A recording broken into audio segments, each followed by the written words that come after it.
미국 샌디에이고에 위치한 한 레스토랑. 1년 전까지만 해도 손님들로 북적였던 이 레스토랑은 인건비를 아끼기 위해 중국인 직원을 채용하면서부터 순식간에 폐업 직전까지 내몰리게 되었는데요.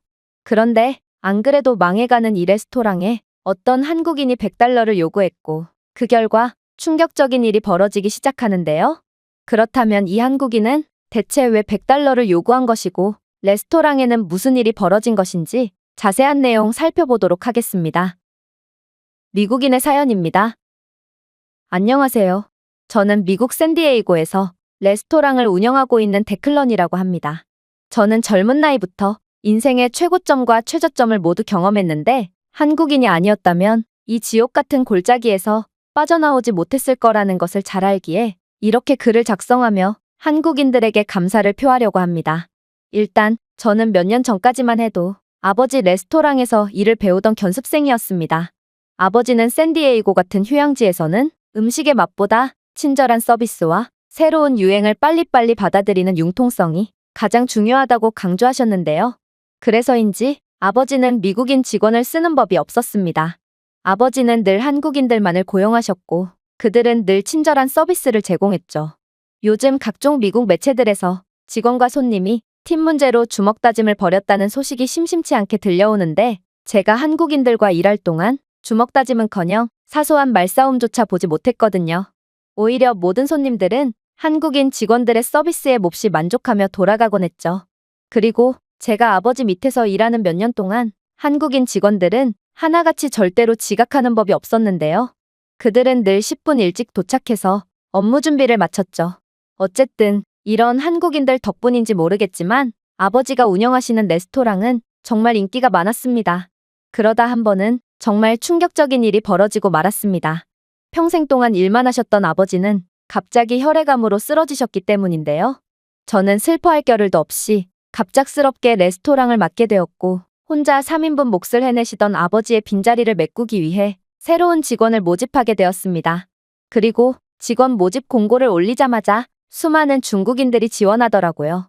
반드시 한국인 직원만을 뽑으라던 아버지의 말씀이 떠올랐지만 저는 당장 일할 사람이 필요했고, 중국인들도 한국인들과 같은 아시아 사람들이라 별 문제가 없을 거라 생각했습니다. 그러나 중국인 직원을 뽑자마자 저희 레스토랑은 급격하게 휘청이기 시작했습니다. 일단 중국인 직원들은 지각을 밥 먹듯이 해서 매번 다른 직원들에게 피해를 줬고, 하루가 멀다 하고 다른 손님들과 싸우기 시작했는데요. 손님들이 몇 번이나 불러도 들은 척도 안 하는 것은 기본이고, 부족한 영어 실력 때문에 손님들이 뭔가를 물어봐도 못 알아듣기 일쑤였죠. 하지만 이들의 영어 실력이 귀신같이 올라갈 때가 있었습니다. 그건 바로 손님들이 계산할 때였는데요. 중국인 직원들은 매번 손님들에게 과도한 팁을 요구했고, 그럴 때마다 손님들은 항의하곤 했습니다. 저는 주문 한 번 하기 위해 당신을 5번이나 불러야 했고, 형편없는 당신의 영어 실력 때문에 음식에 대한 설명조차 제대로 듣지 못했습니다. 이런 최악의 서비스를 제공하고도 미국인들이 받는 만큼의 팁을 요구하는 게 말이나 되나요? 하지만 중국인 직원들은 끈질겼습니다. 그들은 손님들이 팁을 적게 주거나 주지 않을 경우 손님들을 따라 매장 밖까지 나왔고, 금방이라도 주먹다짐을 할 듯이 다투는 경우도 많았죠. 상황이 이렇다 보니 레스토랑의 분위기는 날이 갈수록 안 좋아졌고, 그나마 남아있던 한국인 직원들도 전부 그만두기 시작했습니다. 저는 뭔가 잘못되어 가고 있다는 걸 느꼈지만 식당 운영은 처음이라 어떻게 해야 할지 전혀 갈피가 안 잡혔습니다. 그렇다고 해서 몸져놓으신 아버지를 걱정시켜드리고 싶지는 않아서 아버지께는 비밀로 하고 가게를 살려보려고 갖은 노력을 했죠. 식당 매출이 반토막이 나는 와중 저는 인건비를 줄이기 위해 저렴한 중국인 직원들을 추가적으로 구했는데요. 하지만 중국인 직원을 뽑으면 뽑을수록 상황은 더욱 악화되기만 했죠. 심지어 이제는 미국 레스토랑에서 종업원이 손님에게 중국어를 사용하는 말도 안 되는 상황이 벌어지기 시작했고, 한 번은 시제가 매번 안 맞아서 CCTV를 돌려본 결과 중국인 직원들이 카운터에 현금에까지 손대고 있다는 사실을 알게 되자 저는 더 이상은 안 되겠다 싶어서 중국인 직원들을 전부 해고해버렸습니다. 하지만 상황은 이미 돌이킬 수 없는 지경까지 치달은 후였습니다. 손님들에게 신뢰를 쌓는 건 몹시 어렵고 오래 걸렸지만 신뢰를 잃는 건 순식간이었거든요. 결국 제 가게는 아무도 찾지 않게 되었고 아무리 직원 모집 공고를 올려도 중국인 직원들로 가득하다고 소문이 난 저희 레스토랑은 중국인을 제외하고는 아무도 지원하지 않았습니다. 저는 도저히 적자를 버틸 수 없었고 레스토랑을 폐업 처리하고 막노동이라도 하며 그동안 까먹은 돈을 메꿔야겠다고 다짐하던 찰나 어떤 한국인이 직원 모집 공고를 보고 왔다며 이곳에서 일해보고 싶다고 말하더군요. 사실 저는 너무 많은 마음고생을 하던 차였고 이제는 답이 없다고 판단해서 레스토랑 사업을 포기할 생각이었기 때문에 딱히 미련이 없었습니다. 하지만 중국인 직원들의 하기 싫어 죽겠다는 표정을 보다가 한국인의 열정 가득한 눈동자를 보니 평생을 열심히 사신 아버지가 생각났고 마지막으로 최선을 다해보고 그만두자 싶어서 이 한국인을 고용하게 되었습니다. 그리고 그는 정말 특별하더군요. 아무리 불친절한 손님이 오더라도 한국인 직원은 늘 웃는 얼굴로 응대했고 팁을 적게 주거나 안 주는 손님에게도 따지는 법 없이 정중한 태도를 유지했거든요. 이런 한국인 직원의 친절함 덕분에 급락하던 가게 매출은 드디어 하락세를 면했습니다. 하지만 감소를 면한 것뿐이지 여전히 적자는 계속되었죠. 그러다 한 번은 이 한국인 직원에게 어떻게 한국인들은 매번 친절한 서비스를 제공할 수 있는 거냐고 묻게 되었는데요. 그러자 이 한국인 직원은 당연하다는 듯이 말하더군요. 한국의 소비자들은 미국인들보다 눈이 더 높거든요. 아마 한국인들은 미국보다 경쟁이 더욱 심한 곳에서 일하다 온 사람들이기 때문에 더 친절할 수밖에 없는 것 아닐까요? 그의 말에 저는 자존심이 조금 상하더군요. 세계 최고의 선진국인 미국 시장보다 경쟁이 심한 곳이 도대체 어디 있단 말인가요?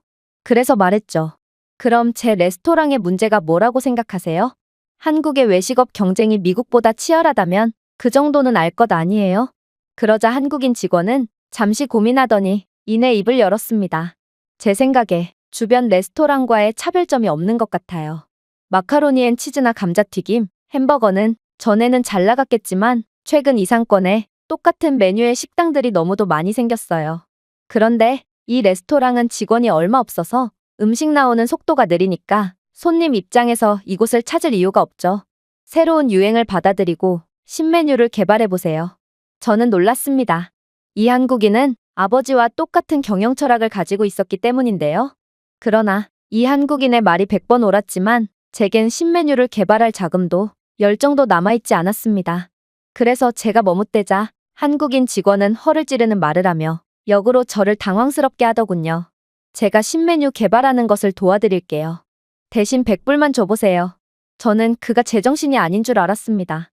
고작 100불로 무슨 신메뉴를 만들겠다는 건지 도통 이해가 안 됐죠. 하지만 그의 확신에 가득 찬 눈동자를 본 저는 홀린 듯 그에게 100불을 건네줬습니다. 그리고 다음 날 그는 한인마트에서 구해왔다며 주방에 이것저것을 가져왔는데요. 그는 너겟과 감자튀김은 이제 한물 같다며 김말이와 오징어튀김, 만두튀김 등의 각종 희한한 튀김을 준비해왔으며 햄버거에 들어가는 칠리 소스 대신 넣으라며 불을 뿜는 미친 닭이 그려져 있는 악마의 소스를 가져왔습니다. 그리고 한국 음식인 떡볶이를 약간 변형한 음식이라며 치즈가 들어간 떡볶이를 선보였는데 흔해 빠진 마카로니엔 치즈 대신 이 음식을 메뉴에 넣으라고 하더군요. 저는 이 한국인 직원이 드디어 미쳐버렸구나 싶었습니다. 도대체 이 정체불명의 못생긴 튀김들을 누가 먹고 싶어 할 것이며 불을 뿜는 미친 닭이 그려져 있는 소스는 굉장히 매워서 당장이라도 손님들에게 소송이 걸릴 것 같았거든요. 하지만 이 한국인 직원은 굴하지 않고 맥주를 주문하는 손님에게 공짜로 제공하라며 김과 강냉이라고 불리는 한국식 과자를 구해오기까지 했습니다. 음식을 공짜로 주다니 정말 이해가 안 됐습니다. 하지만 저는 더 이상 잃을 것도 없었기에 일단 그의 말을 듣기로 했죠. 그리고 매출이 3배로 늘어나기까지는 한 달이 채 걸리지 않았습니다. 손님들은 엄청나게 매운 햄버거를 먹고 눈물을 흘리며 고통스러워했지만 중독성이 끝내준다며 끝까지 먹고 나갔고 치즈 떡볶이와 각종 튀김들은 어린 여학생들에게 엄청난 인기를 끌었죠. 알고 보니 요즘 한류가 엄청나게 인기라서 이런 한식이 미국의 젊은 층들을 중심으로 굉장한 인기를 끌고 있더군요. 이 한국인 직원은 그러한 유행까지 고려해서 신메뉴를 선보였던 것입니다. 이뿐만이 아니었어요. 김과 강냉이를 공짜로 내어주니 주류 주문의 빈도도 엄청나게 높아졌거든요. 한국인 직원은 이에 만족하지 않고 한국식 홍보 방법이라며 SNS를 통한 식당 홍보에도 열을 올렸습니다. 그렇게 매출은 정말 수직 상승해버렸죠. 저는 한국인 직원에게 너무나도 감사해서 월급을 인상해주고 그를 정규 직원으로 고용했습니다. 그는 제 훌륭한 친구이자 사업 파트너가 될 것 같았거든요. 그리고 손님이 너무나도 늘어나서 종업원이 더 필요했는데 저는 모든 인력을 한국인들로 채웠죠. 한국인을 고용하니 중국인들을 고용했을 때처럼 문제가 일어나는 경우가 전혀 없더군요. 한국인 덕분에 저는 드디어 아버지가 레스토랑을 운영하실 때보다 더 큰 매출을 올리게 되었고, 전처럼 죄인이 된 것처럼 쭈그리고 아버지를 찾아가는 것이 아닌 어깨를 펴고 당당하게 아버지 병실로 향했습니다. 그리고 아버지께 그동안 있었던 일 전부를 말씀드렸죠. 제 실수로 레스토랑이 망해버릴 뻔했던 일까지 전부를 말이에요. 그러자 아버지는 인자한 미소를 지으시며 말씀하시더군요. 데클런, 나는 내 아빠잖니. 나는 너의 눈빛만 보고도 매출이 어떤지 알 수 있단다. 하지만 아빠는 너를 끝까지 믿었고 결국 멋지게 해냈구나. 그러니까 진작에 한국인들을 고용하라니까. 너는 예나 지금이나 여전히 아빠 말을 참 안 듣는구나. 아빠는 제가 가게를 망치고 있다는 것을 알고 계심에도 묵묵히 저를 믿어주셨던 것입니다. 그렇게 저는 아버지의 병실에서 눈물을 흘릴 수밖에 없었고 저를 도와준 한국인에게 무한한 감사를 느끼게 되었습니다. 만약 제가 한국인을 만나지 못했다면 어떻게 됐을지 정말 상상만 해도 끔찍하네요. 이 외국인의 글은 여기까지입니다. 한국인 덕에 망해가던 레스토랑을 살릴 수 있었던 미국인의 사연이었습니다. 제가 준비해온 내용은 여기까지입니다. 끝까지 시청해주셔서 진심으로 감사드리며 여러분들의 구독과 좋아요, 알림 설정은 영상 제작에 큰 힘이 됩니다. 이상 세모튜브였습니다.